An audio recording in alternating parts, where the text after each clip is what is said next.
suggested to Matt with the lyrics, like, don't just describe the person like you're describing it to, like, your friend, like, oh, this guy or this woman or whatever was this way to you. I want you to be talking to that person and make it feel like we're in the moment of you confronting someone, and the song needed to have that kind of confrontation musically. Yeah, I was so inspired by this song, and I remember I just had this really long-term friendship of mine fall apart, fall by the wayside, and I didn't know what to do. I was like just sitting there fuming with anger. We're on the flight home, and I was like, I'm gonna listen to our stuff. I started listening to it, and those words just came out instantly. It was as if I was about to send a letter to this person, and when Paulo started talking about making it directed at this person, the line in the pre-chorus, "Unto you I proclaim, Crianche shall be your name." Crianche is a Brazilian Portuguese word for traitor, and it's used in the Brazilian jiu-jitsu schools and martial arts of basically a person who's been at your dojo for a while and leaves and goes to a rival one. And that's like what I wanted to say to this person, and it was intense. I really was feeling those lyrics, and that's what got me through that, to be able to put that in a song. So it's great to be reminded again, another reason why we do what we do. Is it's the punching bag, it's the shoulder to cry on. That's what music is for.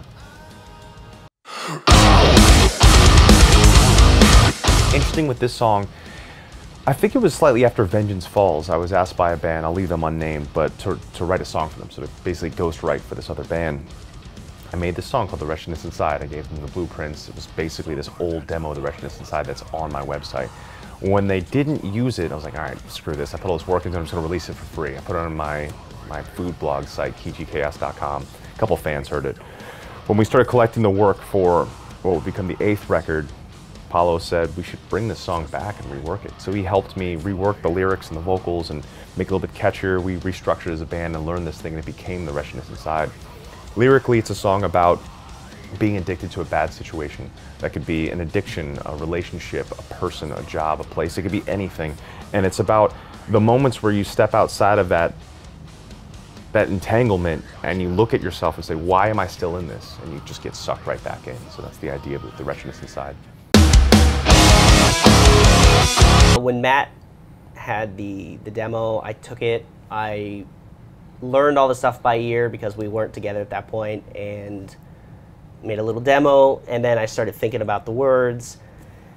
And again, this song kind of comes back to the themes of disconnect and more about, you know, someone experiencing something traumatic, whether it being like a disaster or a war, and kind of coming back to safety, coming home, but being unable to shed the experience, and not just the bad parts, but the real amazing parts, like the camaraderie of having to get through a really serious situation, having no choice, and how, you know, being back in safety, ironically, can be so terrible for someone trying to get over an experience. And the endless night is sort of the metaphor of that, like the kind of darkness that keeps falling on someone no matter how hard they try to break through it.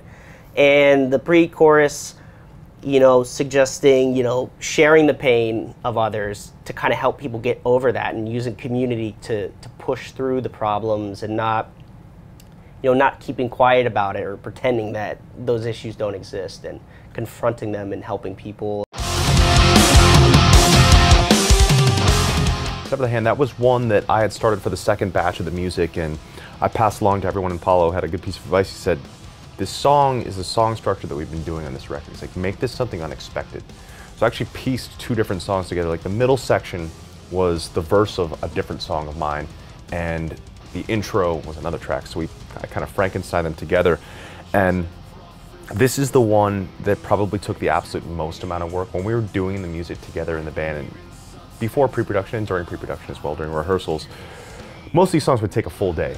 So we would present the riff, we'd listen to it together, learn the riff, piece it together, start singing with it. This one took like 2 or 3 days. This one took a lot because the song is so different. The song structure is so bizarre. We had to figure out how to get from point A to point B and have it make sense. We all love this song. It's interesting how many people like yourselves are gravitating towards this song. I think it's because it's such a mixture of things. Like even just thinking about that intro riff is kind of a picking pattern of something maybe like metalcore or hardcore, but the chords are something semi-black metal, like the higher notes inside of it.